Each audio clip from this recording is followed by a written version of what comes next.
Governor Elena Vasquez stood at the observation deck of Nova Esperanza, watching the twin suns of the Kepler 442 system begin their slow descent toward the western mountains. The colony had been her home for 15 years now, ever since she arrived as a young agricultural specialist on the third wave of settlers. Now, at 52, she bore the weight of 70,000 souls on her shoulders. The colony had grown beyond anyone's expectations. What had started as a desperate gamble, humanity's first interstellar settlement, had blossomed into a thriving civilization. Fields of genetically modified wheat stretched across the fertile plains. Manufacturing centers hummed with activity in the industrial district. Children played in parks built from materials harvested from the very alien soil they had learned to call home. But tonight, Elena couldn't enjoy any of it.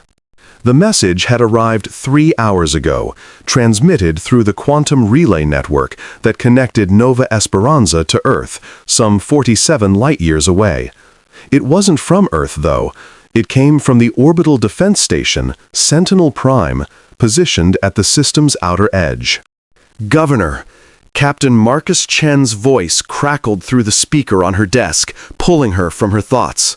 "We've confirmed the readings. 17 vessels, collective design signatures. They're holding position at the heliopause." Elena closed her eyes. The collective.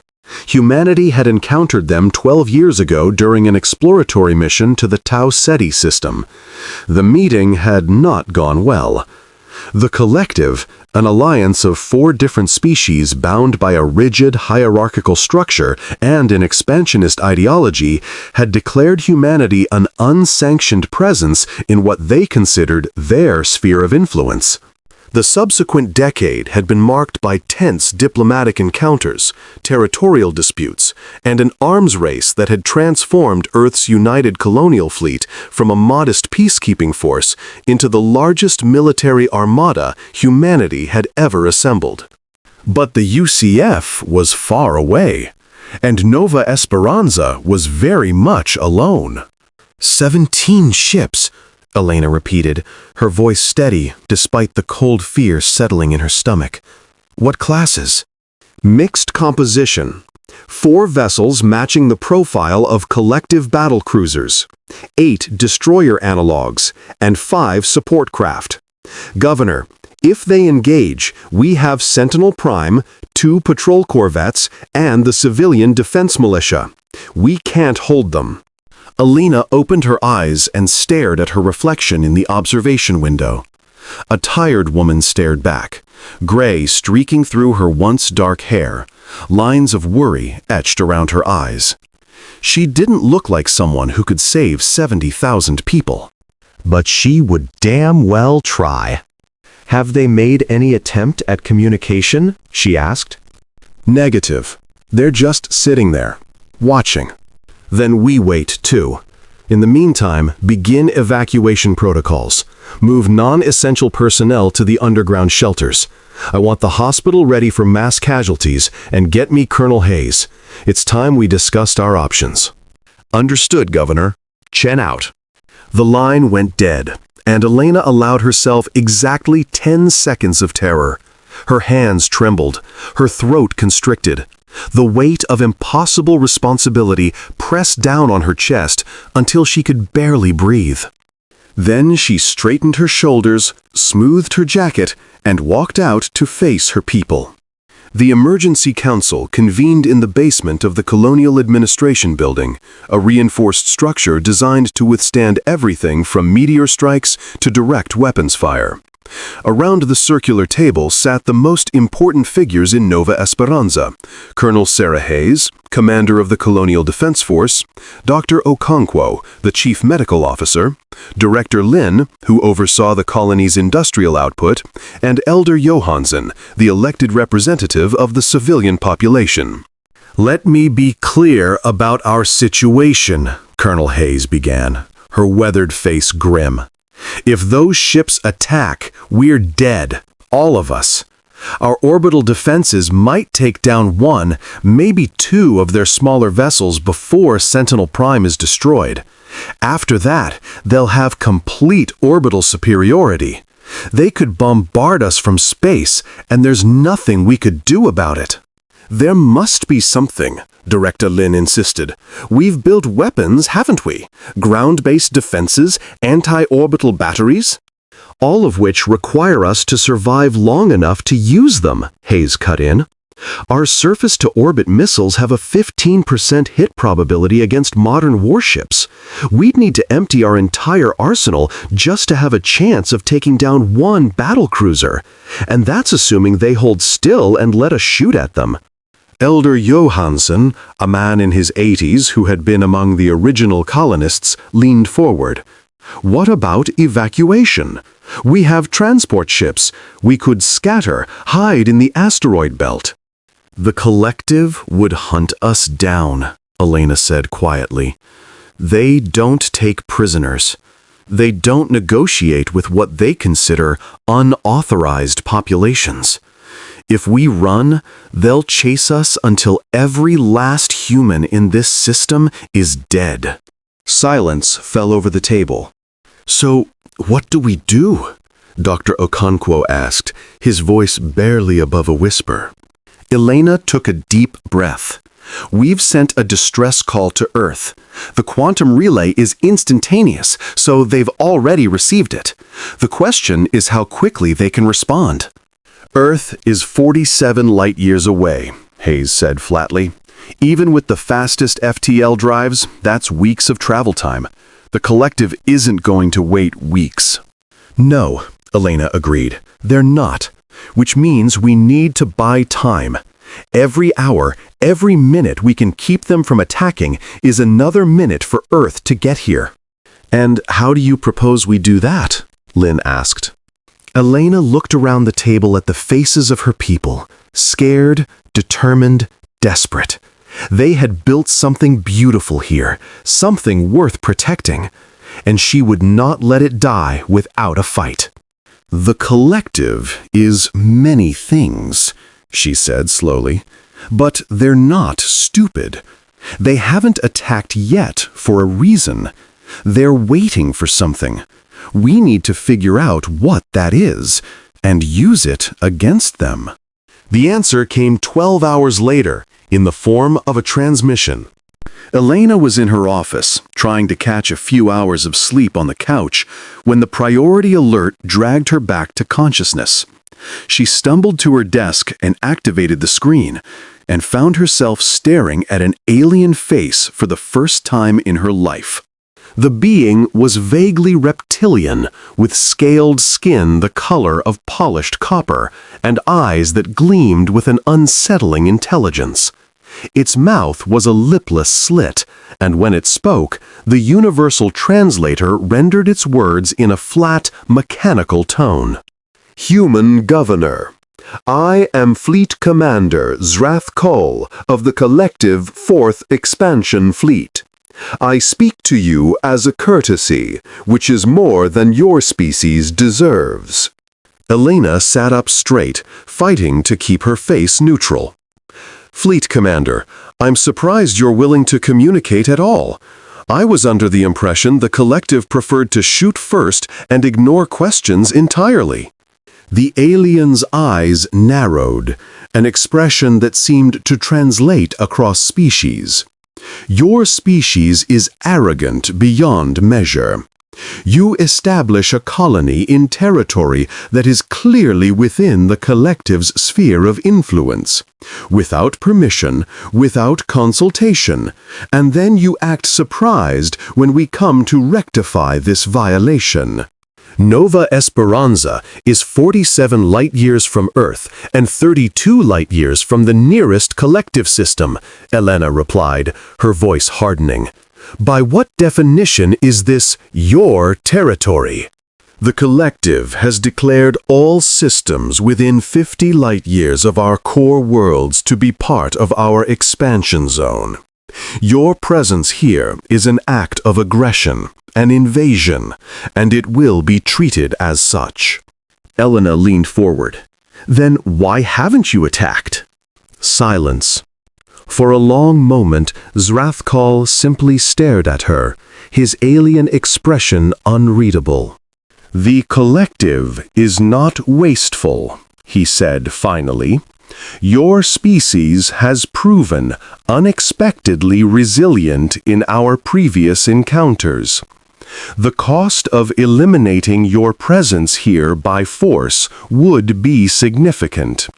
We prefer a more efficient solution." "Meaning what exactly?"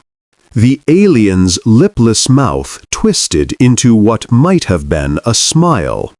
"You will surrender.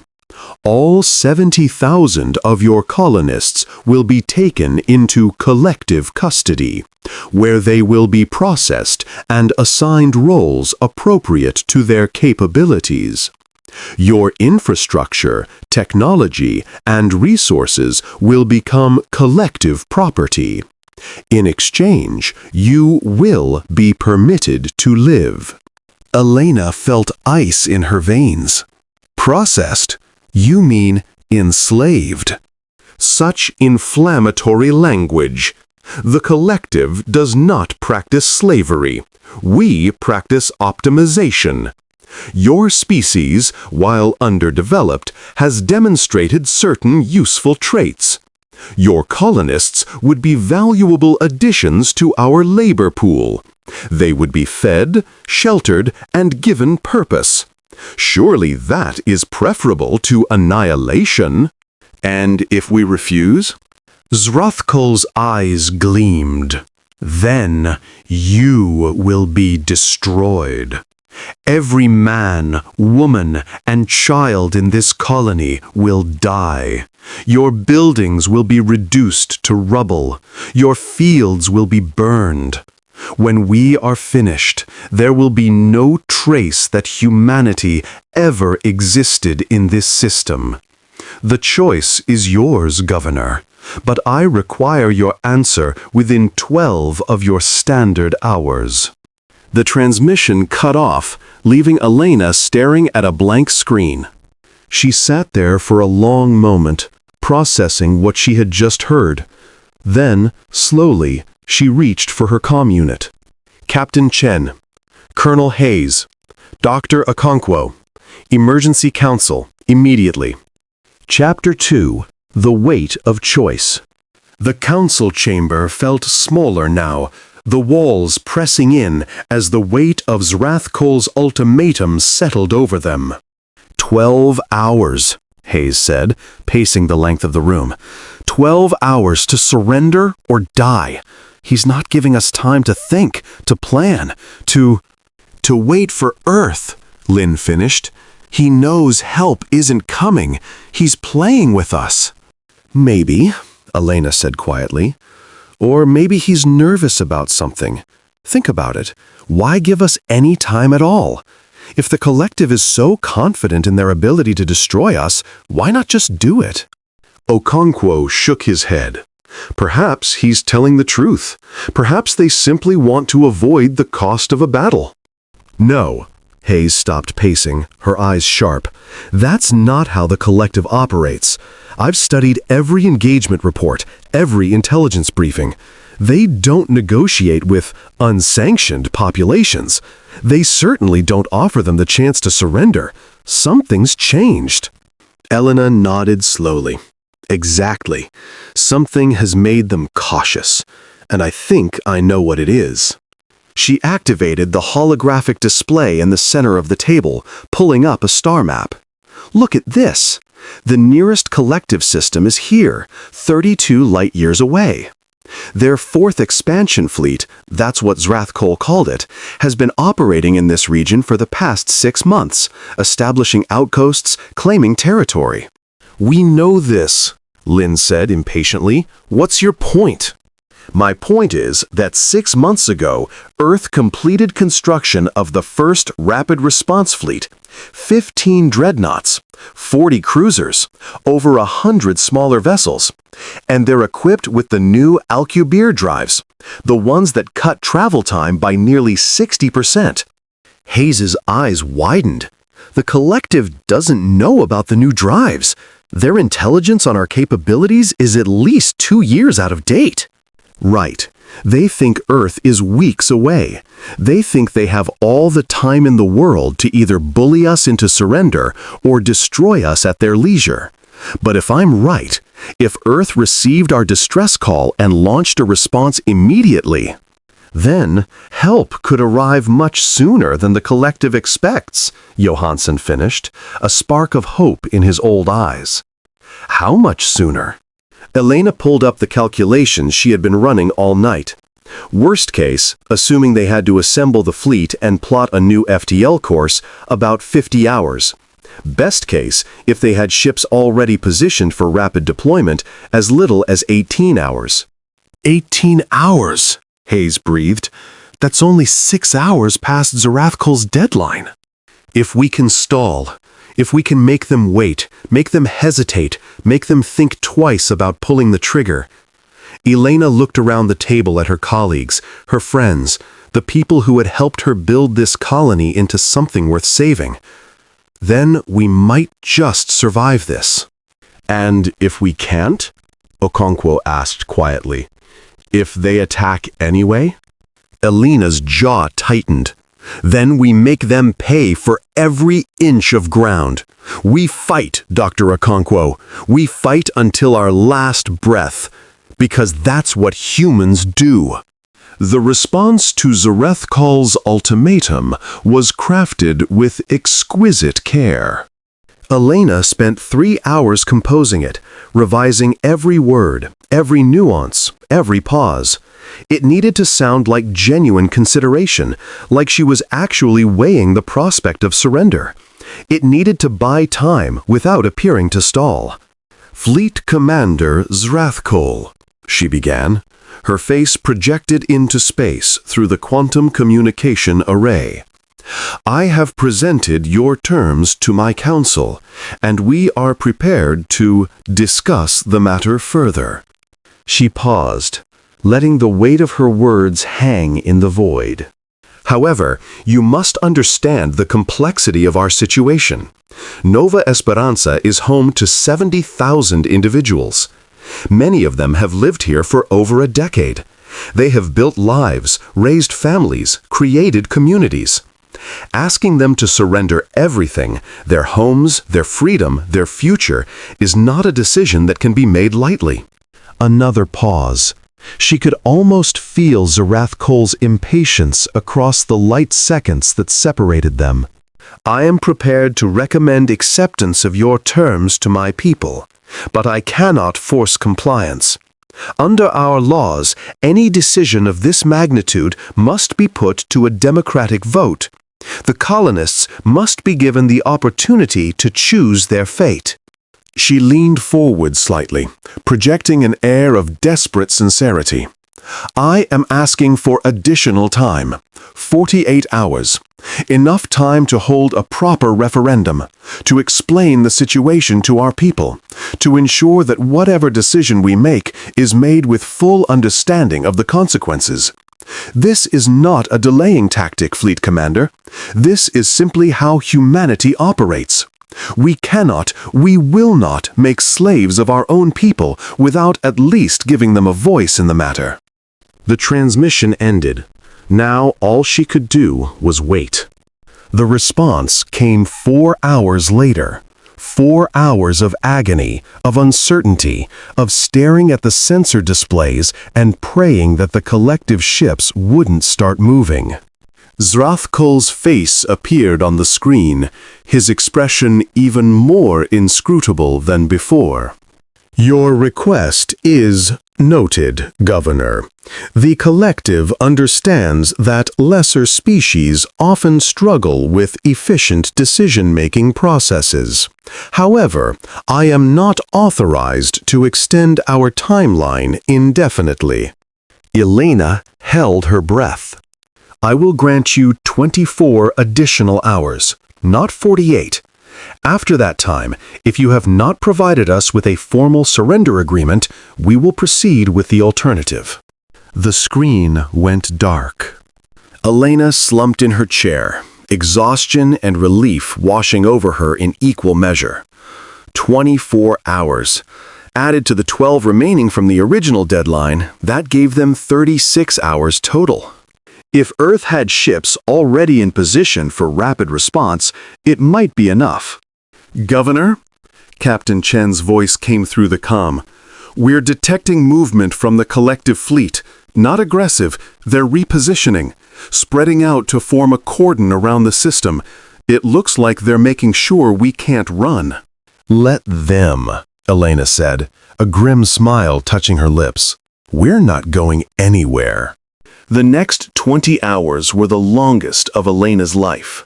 She made speeches. She calmed frightened civilians. She helped organize the evacuation of surface structures and the movement of essential personnel into the underground shelters. She met with Hayes and her officers, reviewing defensive plans that they all knew were hopeless but refused to abandon. And through it all, she kept one eye on the clock. 20 hours, then 18, then 15. The collective fleet maintained its position, 17 ships forming a perfect blockade around the system. Sentinel Prime's sensors tracked their every movement, cataloging weapon signatures, analyzing engine emissions, building a tactical picture that everyone prayed would never be needed. 12 hours remaining. Elena was in the command center when it happened, when everything changed. "Governor!" Chen's voice was sharp with sudden urgency. "We're detecting massive gravitational distortions at the system's edge. Multiple sources. Something's coming out of FTL." Elena's heart stopped. Collective reinforcements? No. Chen's voice had changed. There was something in it that Elena hadn't heard since the crisis began. Something that sounded almost like wonder. "No, Governor. These signatures, they're human." She was running before she even realized she had left her chair, shoving through the doors and sprinting down the corridor toward the observation deck. Others were running too, civilians and military personnel alike, all drawn by the same impossible hope. She reached the deck just as the first ships emerged. They were beautiful, even through the observation windows, even as distant specks of light against the endless black. They were the most beautiful things Elena had ever seen. Dreadnoughts, their angular hulls bristling with weapons. Cruisers, sleek and deadly. Destroyers and frigates and corvettes, hundreds of vessels erupting from the twisted fabric of space-time like a cavalry charge from the pages of history. The United Colonial Fleet had arrived. And they had arrived before the first shot. Chapter 3: The Arrival of Earth. Fleet Admiral Helena Rostova stood on the bridge of the UCS Indomitable, flagship of the first Rapid Response Fleet, and allowed herself a moment of quiet satisfaction. They had made it. Against all odds, pushing their new drives to the breaking point, they had crossed 47 light-years in just over 32 hours. The engineers would be screaming about the stress on the FTL cores, the risk of catastrophic containment failure, the 1,000 other reasons why what they had just done was supposed to be impossible. Helena didn't care. The math said they couldn't get here in time. Helena had never been particularly good at listening to what the math said. "Admiral." Captain Torres, her flag captain, approached with a tablet in hand. "We have a full tactical picture. 17 collective vessels holding position in a cordon formation around the inner system. They appear to have been caught completely off guard by our arrival." "I should hope so," Helena replied, her voice dry. "We did sort of appear from nowhere. What's the disposition?" 4 battlecruisers, 8 destroyers, 5 support vessels. Standard collective fleet composition for a territorial enforcement action. "And Nova Esperanza?" "Intact. Governor Vasquez has been maintaining communication with the collective commander. Apparently she's been stalling for time, trying to delay an attack. She didn't know we were coming." Helena smiled. "She does now. Open a channel. All frequencies, maximum power. I want every ship in this system to hear what I'm about to say." Torres nodded and moved to the communications station. A moment later, he gestured. "You're on, Admiral." Helena stepped forward, feeling the weight of history settling on her shoulders. This was it. Humanity's first direct military confrontation with the collective. What happened in the next few minutes would shape the future of both species. "Collective fleet," she began, her voice carrying the iron authority of Earth itself. "This is Fleet Admiral Helena Rostova of the United Colonial Fleet, aboard the dreadnought Indomitable. You are in violation of human sovereign territory. Nova Esperanza is a legal human colony, established under the terms of the Sol Compact, and is under the protection of Earth. You have 12 minutes to reverse course and begin withdrawal from this system. Any aggressive action against human assets, military or civilian, will be treated as an act of war against the entire human species and will be responded to with overwhelming force. This is not a negotiation. This is not a request. This is your only warning." She cut the transmission and turned to her tactical officer. "Launch fighters. All dreadnoughts to forward position. I want firing solutions on every collective vessel in this system." "Aye, Admiral." The Indomitable hummed with activity as the crew executed her orders. Around her, the rest of the fleet was doing the same. Hundreds of ships maneuvering into battle formation, weapon systems powering up, fighter craft streaming from launch bays like angry hornets from a disturbed nest. The collective had come with 17 ships. Helena had brought 247. Fleet Commander Zrathkol stared at his tactical display, his copper scales paling to a sickly orange as the full scope of the disaster became clear. It wasn't possible. His intelligence reports, reviewed and verified by the collective's Central Strategic Command, had assured him that the nearest human military force was weeks away. The humans didn't have the drive technology to reach this system so quickly. They couldn't. And yet here they were. Ship after ship after ship, emerging from FTL in perfect formation, filling his display with red threat indicators until he could barely see the stars. "Fleet Commander," his sensor officer's voice was trembling. "The human fleet outnumbers us 14 to 1. Their combined firepower exceeds ours by a factor of at least 30. If they engage—" "I know." Zarathkal cut him off, his mind racing. "Contact the Central Command. Tell them we need immediate reinforcement."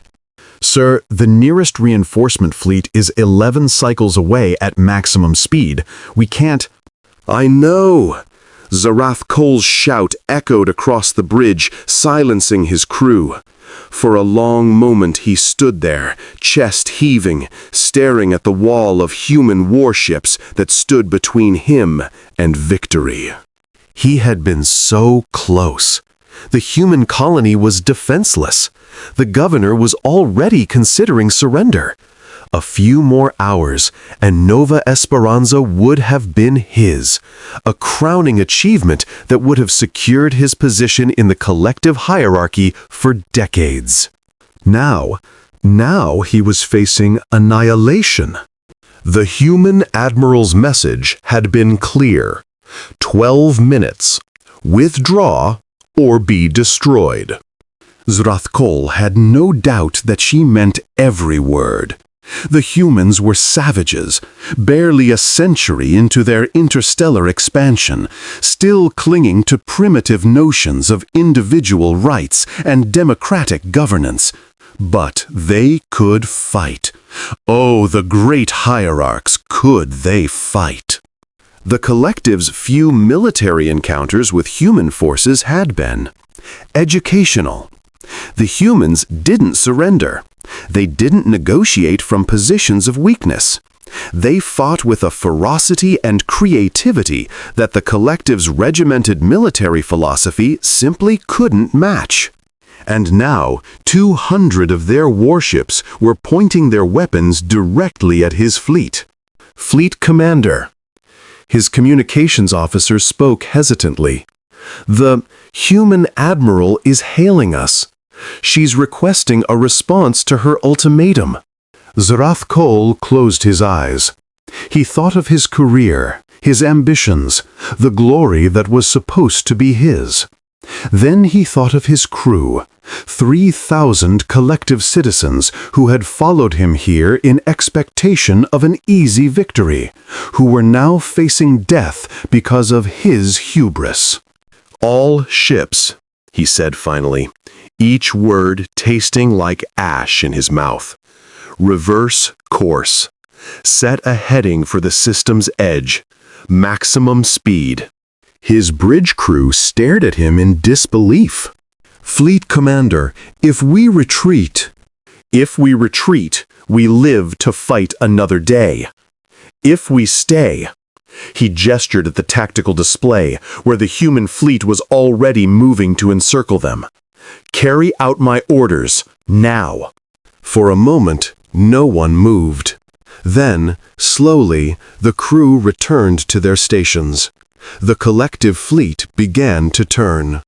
The withdrawal from the Kepler 442 system had begun. On the Indomitable, Admiral Rostova watched the collective ship's reverse course and felt a tension she hadn't even realized she was carrying begin to release. "They're running," Torres said, surprise evident in his voice. "I didn't think they would actually do it." "They're not stupid," Helena replied. "Arrogant, yes. Aggressive, certainly, but not stupid.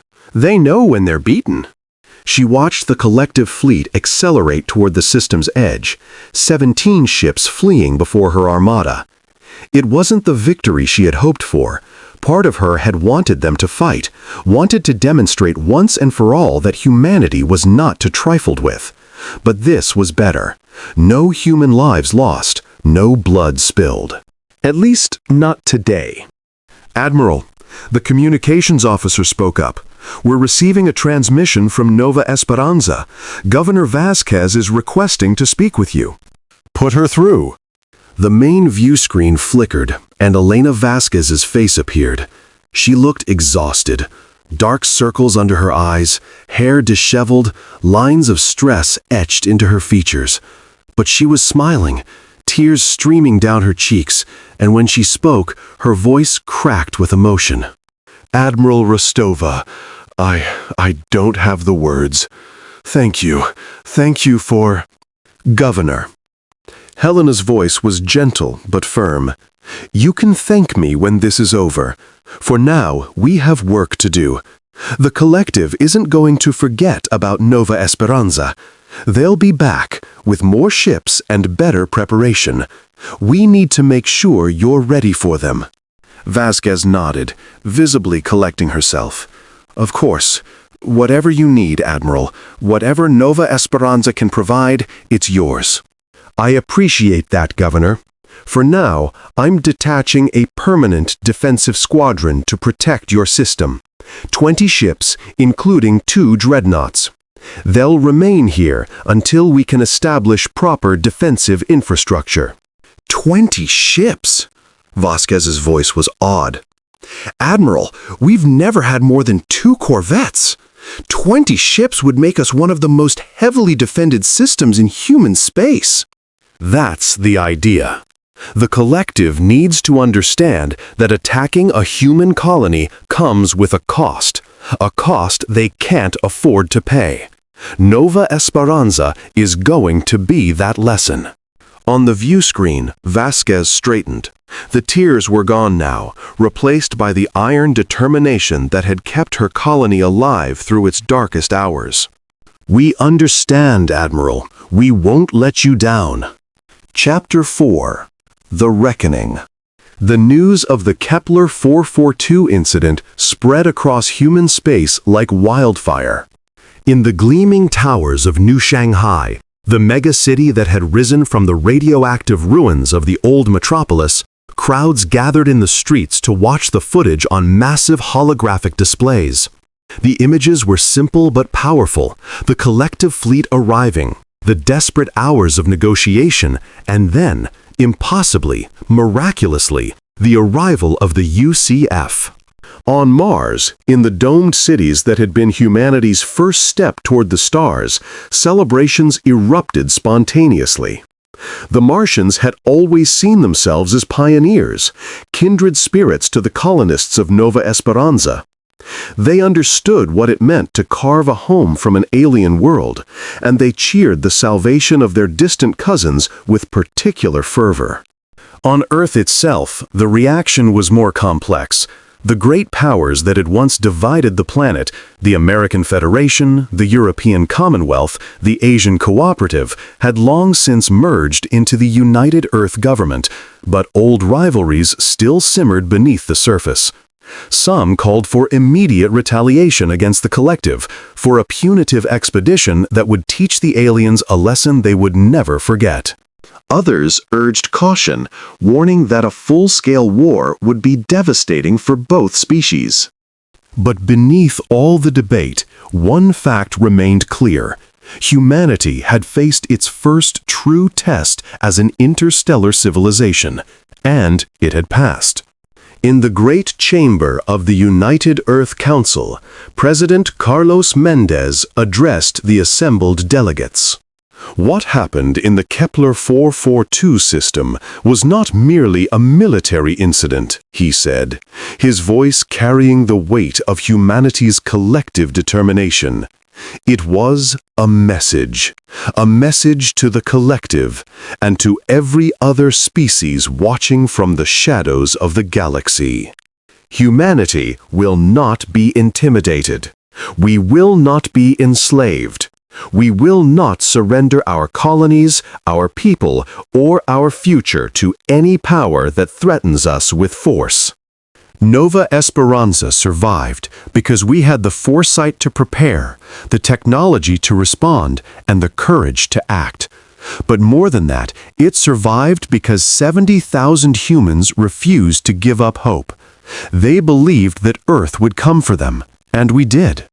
Let this be our pledge, not just to Nova Esperanza, but to every human colony, on every world, in every corner of the galaxy. You are not alone. You will never be alone. No matter how far you travel, no matter what challenges you face, Earth will always come. And God help anyone who tries to stop us. The chamber erupted in applause, delegates from every nation on Earth rising to their feet in a rare display of unity. It was a moment that would be remembered for generations, the moment when humanity truly understood what it had become. In the depths of collective space, the reaction was quite different. The Chamber of Hierarchs, the ruling body of the collective, convened in emergency session for the first time in 50 cycles. The Hierarchs, ancient beings who had guided the collective's expansion for centuries, listened in stony silence as Fleet Commander Zerathkol delivered his report. The human fleet arrived without warning, Zerathkol explained, his scales flushed with shame. Our intelligence indicated that the nearest human forces were weeks away. Instead, they appeared within hours of our ultimatum deadline. I was faced with a choice: engage a vastly superior force and suffer certain annihilation, or withdraw and preserve my fleet. I chose the latter. You chose cowardice, Hierarch Vornosh hissed, his ancient eyes burning with contempt. You had a mission, to bring the human colony into the collective's fold. Instead, you fled at the first sign of opposition. Your failure brings dishonor upon your entire lineage. With respect, Hierarch, What I did was survive. Zrathkol met the old being's gaze steadily. If I had engaged, every ship in my fleet would have been destroyed. 3,000 collective citizens would have died, and the humans would still hold Nova Esperanza. By withdrawing, I preserved our forces to fight another day. The humans may have won this battle, but the war is far from over. The war? Another hierarch, Kethamara, leaned forward. You speak as though conflict with the humans is inevitable. Is it not? Zrathkol gestured to the holographic display that dominated the center of the chamber. Look at what they've built in less than a century of interstellar expansion. 12 colonies, a fleet that rivals our own, technology that advances at a pace we can barely comprehend. And now they've demonstrated the will to defend their territory with overwhelming force. The humans are not like the other species we've absorbed. They don't surrender. They don't negotiate from weakness. Every time we've pushed them, they've pushed back harder. Kepler 442 was not an anomaly. It was a warning. If we continue our current course, if we keep treating humanity as just another primitive species to be optimized, we will face a war that could destroy us. Silence fell over the chamber. The hierarchs exchanged glances, their ancient faces unreadable. Finally, Vornash spoke. What would you propose, Fleet Commander? That we simply accept the human presence in our sphere of influence? That we allow them to expand unchecked, taking territory that is rightfully ours? I propose that we recognize reality, Zrathkol replied. The humans are here. They're not going away. We can either find a way to coexist with them, or we can fight a war that will cost both species dearly. The choice is ours, but we must make it with clear eyes and honest assessments, not with the arrogance that has marked our approach thus far. The hierarchs murmured among themselves. It was unprecedented for a mere fleet commander to speak so bluntly to the ruling body, but Zrathkol's words had struck a nerve. The collective had always prided itself on its superior planning, its calculated approach to expansion, but the humans had exposed a fatal flaw in that planning. They didn't follow the rules. This council will deliberate, Vornash said finally. In the meantime, Fleet Commander, you are relieved of your command. Pending further review, you will remain in the capital system. Zrathkol bowed his head. As the hierarchs command. He turned and walked out of the chamber, leaving the ancient rulers of the collective to contemplate a future that suddenly seemed far less certain than it had been. Chapter 5. The Rebuilding. The months following the Kepler 442 incident were a time of transformation for Nova Esperanza. Admiral Rostova's promised defensive squadron arrived within days, 20 warships that took up permanent station around the colony. Ground-based defense installations went up next, anti-orbital batteries, shield generators, sensor networks capable of detecting incoming threats light hours away. But the military hardware was only the beginning. Earth poured resources into the colony like never before, determined to turn Nova Esperanza from a vulnerable outpost into an impregnable fortress. New colonists arrived by the thousands, bringing skills, expertise, and above all, hope. Manufacturing facilities expanded. Agricultural output tripled. A proper shipyard was constructed in orbit, capable of building vessels up to cruiser size. Governor Vasquez oversaw it all with a mixture of gratitude and determination. She had seen how close they had come to annihilation, and she was resolved that it would never happen again. 6 months after the collective's retreat, She stood on the same observation deck where she had first learned of the alien fleet's arrival. But now, instead of staring at empty space, she was watching the construction crews put the finishing touches on Nova Esperanza's newest addition, a massive orbital station that would serve as both a military command center and a symbol of human resilience. They had named it Unity Station, and it was beautiful. Governor. Colonel Hayes appeared at her elbow, a tablet in hand. The latest reports from Earth. President Mendez has approved our request for additional colonist transports. We're going to hit 100,000 population by the end of the year. Elena smiled.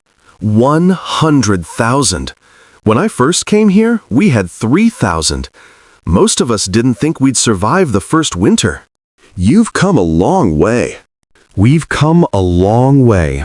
All of us. Elena turned to face her security chief. Any word from the collective? Hayes shook her head. Nothing definitive. Intelligence suggests they're still debating how to respond to the incident. Some factions want to escalate, push for a full-scale war. Others are counseling caution. For now, they seem content to hold their current territory and lick their wounds. That won't last forever. No, Hayes agreed. It won't. But every day they hesitate is another day we grow stronger. Another day we build more ships, train more soldiers, establish more colonies. Time is on our side, Governor, and thanks to you, we bought enough of it to make a difference. Elena was silent for a moment, remembering the terror of those 24 hours, the impossible weight of her people's lives on her shoulders. She had made choices, gambles really, that could have doomed them all. Instead, they had led to salvation. But she knew better than to take credit. It wasn't me, she said quietly. It was Earth. They came for us, Sarah. Across 47 light years, against all odds, they came. That's what saved us. That's what will save every human colony that faces a similar threat. She turned back to the viewport, watching the stars. Somewhere out there, in the vast darkness between galaxies, other species were watching, waiting, wondering what humanity would do next. Elena Vasquez, governor of Nova Esperanza, had an answer for them. "We're not going anywhere," she whispered. "This is our home now, and we'll fight to keep it." Chapter 6. The Message. 1 year after the Kepler 442 incident, humanity sent a message to the stars. It wasn't a diplomatic transmission or a military ultimatum. It was something simpler, something more fundamental, a statement of intent broadcast on every frequency, in every direction, meant to be heard by any species capable of receiving it. Admiral Rostava composed the message herself, drawing on a lifetime of military service and a newfound appreciation for the civilization she had sworn to protect. "To all who hear this transmission," she began, "we are humanity. We come from a small planet called Earth, orbiting an unremarkable yellow star in a quiet corner of the galaxy. We are young by interstellar standards, barely a century into our expansion among the stars. We are not perfect. Our history is marked by conflict, by cruelty, by mistakes that cost millions of lives. We have fought wars among ourselves, destroyed our own environment, and nearly extinguished our own species more than once. But we have also built. We have created art and music and literature that captures the full range of our experience. We have developed science and technology that would have seemed like magic to our ancestors. We have established colonies on worlds that were never meant for us, and we have made them homes. And we have learned. We have learned that cooperation is stronger than conflict, that diversity is a source of strength, not weakness, that the measure of a civilization is not how it treats its powerful, but how it treats its vulnerable. We offer friendship to any species willing to approach us in peace. We offer trade, cultural exchange, mutual assistance in the face of cosmic threats that threaten us all. We believe that the galaxy is vast enough for many species to thrive, and we hope to take our place among them as partners and allies. But we also offer a warning. We will defend our people. No matter where they are, no matter how far they have traveled, humanity will not abandon its own. If you threaten our colonies, we will respond. If you attack our ships, we will retaliate. If you try to enslave or exterminate our people, we will fight with every resource at our disposal until either we are destroyed or you are. This is not a threat. This is a statement of fact. We are humanity. We are here, and we are not going anywhere. The message was transmitted from every human installation in space simultaneously. A unified voice speaking on behalf of a species that had finally found its place among the stars.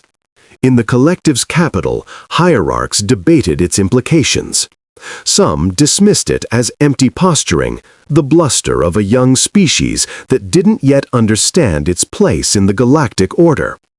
Others, wiser and more cautious, recognized it for what it was: a declaration of independence, a line drawn in the cosmic sand.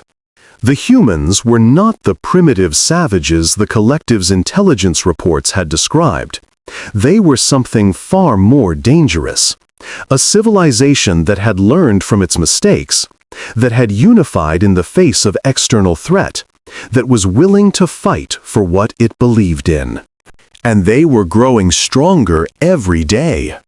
2 years after the Kepler 442 incident, the first formal contact was established between humanity and another non-hostile species. The Volanthri were enigmatic beings, their bodies composed of crystalline structures that refracted light in hypnotic patterns. They had observed humanity's expansion with interest, had watched the confrontation with the collective from a safe distance. Now they came forward with an offer of diplomatic relations. The negotiations took place on a neutral space station, constructed specifically for the occasion by both species working together. It was a sign of good faith, a demonstration that cooperation was possible even between beings so fundamentally different. Governor Vazquez was part of the human delegation. She had requested the assignment, wanting to see with her own eyes the universe that her colony had helped to open. The Volanthri ambassador was a being of extraordinary beauty, its crystalline form shifting through a spectrum of colors as it communicated through patterns of light. "We have studied your species with great interest," it said, its words translated through sophisticated AI systems. "You are young, but you have already accomplished much. Your response to the collective threat was impressive." "We did what we had to do," Vazquez replied. "The collective gave us no choice." Choice. The ambassador's form flickered thoughtfully. "This is a concept your species values highly. The freedom to determine your own path, to make your own decisions. It is unusual among the species we have encountered." Is it? Many species organize themselves around rigid hierarchies, predetermined roles, collective decision-making that subsumes individual will. The collective is an extreme example, but the tendency is common. Your species' insistence on individual autonomy, on personal freedom, is rare. Vazquez considered this. Maybe that's why we're so hard to conquer. You can force a hierarchy to submit by defeating its leaders, but you can't force free people to surrender by defeating anyone. Every individual has to be convinced or killed, and we have a lot of individuals. The ambassador's form pulsed with what might have been amusement. An interesting perspective. I believe our species have much to learn from each other, Governor Vasquez. I hope so, Vasquez replied, because there's a galaxy out there full of species that don't share our values. If we're going to survive, if any of us are going to survive, we're going to need friends.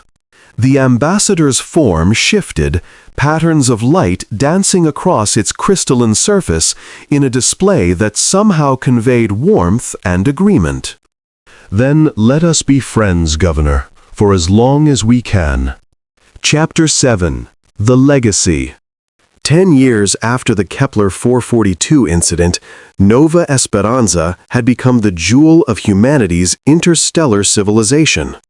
Its population had swelled to over 300,000, making it one of the largest human settlements outside the Sol system.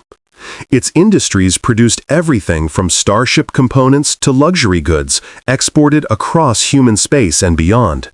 Its universities attracted students from every colony, and its artists and scientists were renowned throughout the growing network of species that humanity had befriended.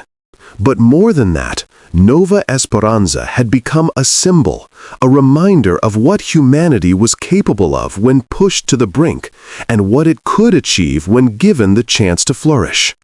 Governor Vasquez retired from public life at the age of 67, passing the reins to a new generation of leaders who had grown up in the colony she had helped to save. She spent her remaining years in a small house on the outskirts of the capital city, tending a garden of earth plants and alien flora that she had spent decades cultivating. On her 80th birthday, she was visited by an unexpected guest. Admiral Rostova, herself now retired, had made the journey from Earth specifically for the occasion. The two women, the governor and the admiral, the civilian and the soldier, the defender and the savior, sat together on Vasquez's porch, watching the twin suns set over the mountains. "I never properly thanked you," Vasquez said quietly, "for everything." Rostova shook her head. "I was just doing my job, Elena. You're the one who held everything together. You're the one who gave us the time we needed." I was terrified. Every second of those 24 hours, I was absolutely terrified. But you didn't show it.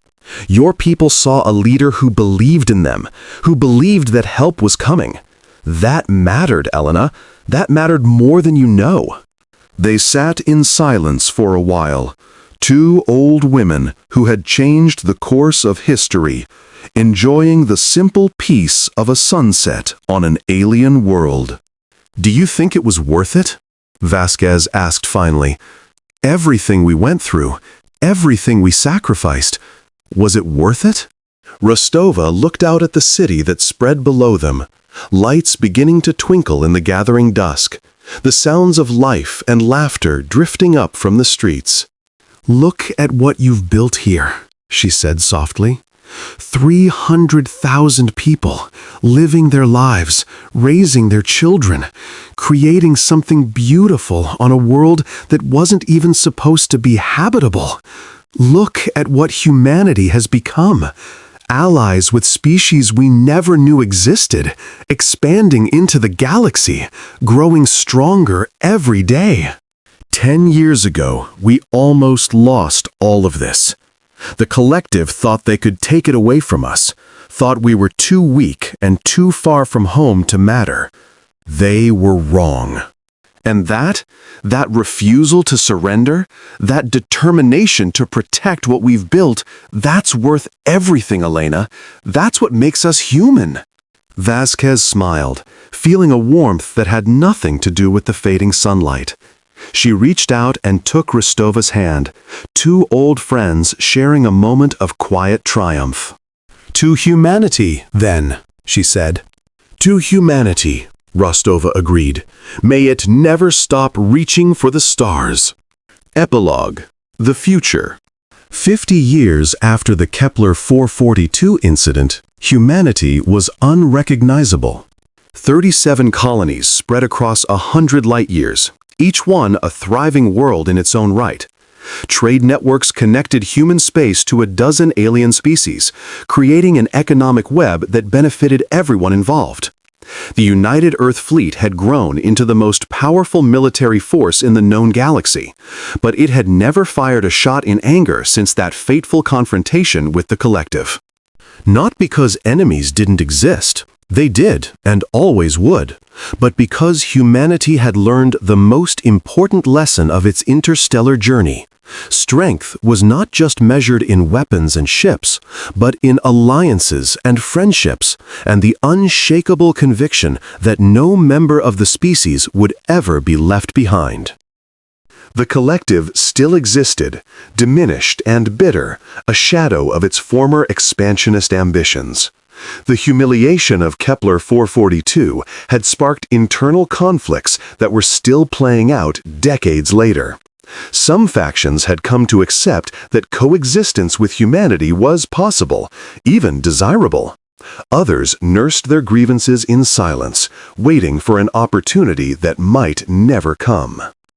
On Nova Esperanza, a monument stood in the central plaza of the capital city.